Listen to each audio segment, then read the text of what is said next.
Yo, what's going on, guys? And today I wanted to talk about who will the Atlanta Hawks draft in this year's second round. I've already done their first round selection, which I had Kai Jones falling to them at the 20th pick. Okay, I think this draft is going to be interesting. I think Kai Jones is the perfect guy to fall to them at 20 because if he does, I feel like they'll be a little bit more confident with letting John Collins walk. And that's because I think someone's going to overpay him, such as the Spurs, Grizzlies. There's a bunch of teams out there, Knicks, that have a lot of cap space to, screw them over. So let's just talk about what does this team need. Okay, what they need is obvious. A backup point guard. Weirdly, the Hawks are pretty loaded across the board. They're set at the wing spots. They have great big depth if they keep John Collins around. They have terrific shooting and playmaking with Trae Young, Bogdanovic, and Kevin Huerter in the backcourt. And the one thing that they could be missing is a backup point guard. Lou Williams is a free agent this summer, and the team has struggled in the past when Trae Young isn't on the court. I would not prioritize this at the draft if I was the Hawks and just pick the best player available, but it is certainly their biggest weakness, the backup point guard position. And I have them getting Kai Jones to replace John Collins. Now that leaves me with three guys that I truly believe could help them. Greg Brown III, who I believe will fall to them. If you guys do not know, they have the 48th pick in this year's NBA draft in the second round, which is the 18th pick in the second round. So one option, Greg Brown III. Second option, Austin Reeves, which could be a backup point guard who can start day ones, and he comes from Oklahoma, which technically is the same system Trae Young played in college. And another Florida State player. Florida State has so many draft prospects this year. Raekwon Gray. Yeah, he shot under 30% from three, but imagine Atlanta having a small ball option that's 260 pounds, 6'8", and willing to take the three. So let's go and talk about each guy. I'm going to talk about first Greg Brown III, who is a guy that I truly believe that He's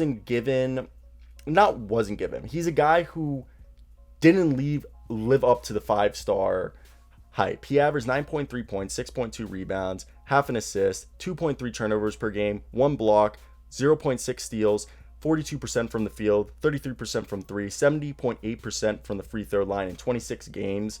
And look, this is a guy who has a well over 40-inch vertical and the ability to high point the ball above even most centers. He threw down some absolutely absurd dunks this past year. He's a phenomenal dunker, and he has crazy amount of confidence. He's an aggressive driver, and not just a vertical athlete, but he has a very real first step that allows him to get past most defenders in a straight line towards the basket.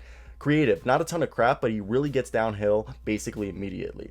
Now, his feel for his game and polish is really poor right now on both ends. Offensively, you see it most with his diagnosis of defenses and making passes.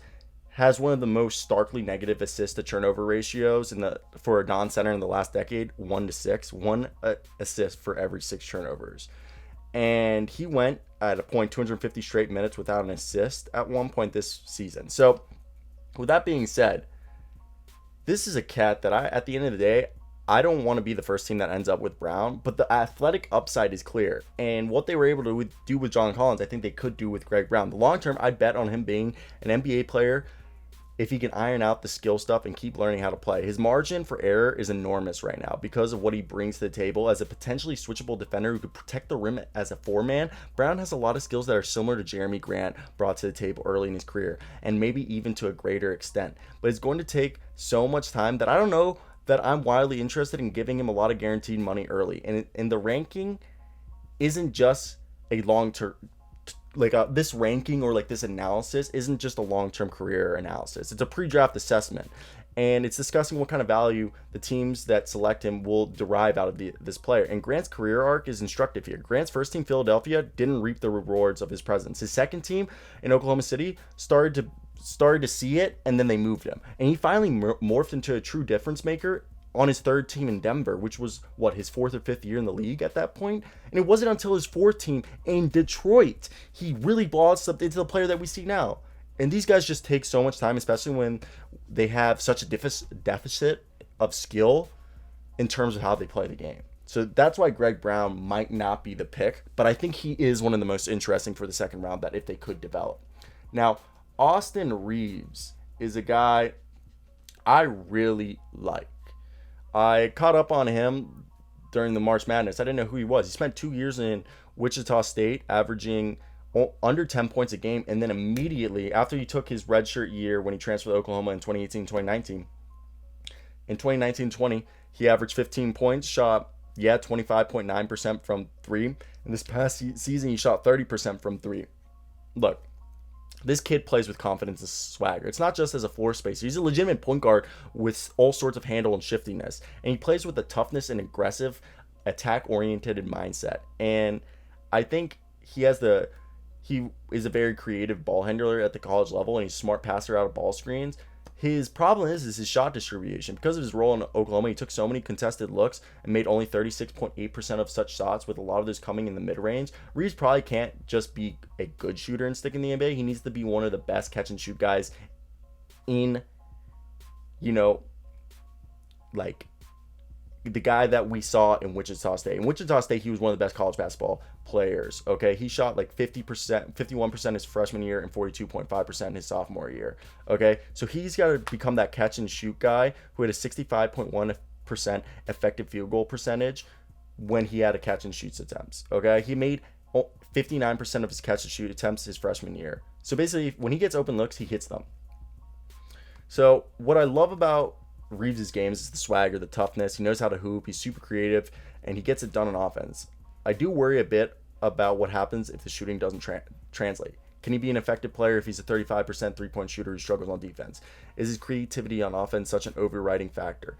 If the shots come through, he's a legitimate sixth man in the NBA. If he doesn't, he might not be anything more than a bench guy. I'm willing to bet on the shot, given we've seen enough evidence of it being successful in the role that he's been asked to play in Oklahoma. Throwing the ability to create off those chances, Reeves has a shot to be a really good player in the NBA that is a good part of the rotation, even though it's a bit of an unconventional skill set. Because look, yeah, he averaged a steal game these past 2 years, but that's in college. If you're averaging like a steal game in college, you're not going to do that great. Now, the last guy, Raekwon Gray, is a guy I really like. He's 6'8", 260 pounds, and he played 4 years at Florida State. My girlfriend called, so I'm back. Raekwon Gray, yes, this guy, he played 4 years, redshirted his freshman year, and in his freshman year, he shot 31% from three, sophomore year, 22%, and yes, this year he shot 26.7% from three, but he shot 76.3% from the free throw line and 51.7% from the field. So that should give you some hope. And he had about 7 rebounds, 12 points, 2.5 assists, 2.5 turnovers, a little under a block a game, and about 1.2 steals a game. And this is a guy who's a very different athlete, extremely strong while maintaining balance and fluidity, plays with power while being able to maintain skill. Given his strength level, often goes through guys with ease. Additionally, he's pretty smooth on his feet, not just a burly plow through type guy. He has real skill and maneuverability. Yes, his biggest weakness is his frame. He doesn't have much of a vertical leap and can be a loaded athlete if someone gets him on the back foot. Powerful but not explosive. Given short arms, guys can finish over top of him. He essentially has no margin for error, and given his strength level, he could probably stand to play and slim down to 250 and retain a lot of the same attributes while increasing his mobility even more. More than that, I really think he needs to maintain a level of conditioning. He was at Florida State is what, he needs to keep the condition he's been at, because at the NBA level he could lose that conditioning quick. But he also made more than 60% of his catch and shoot jumpers that were classified unguarded. So in summary, what does this come down to when you're interviewing Gray? You got to think that they will believe he'll get into shape and do the right things for his frames.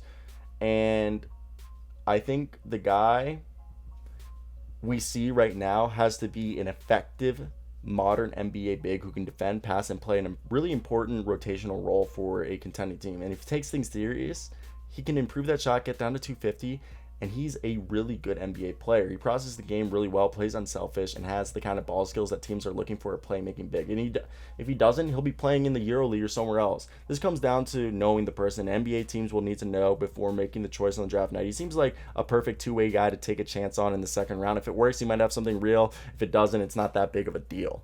So yeah, that's it for me, guys. Let me hear your thoughts. Peace out.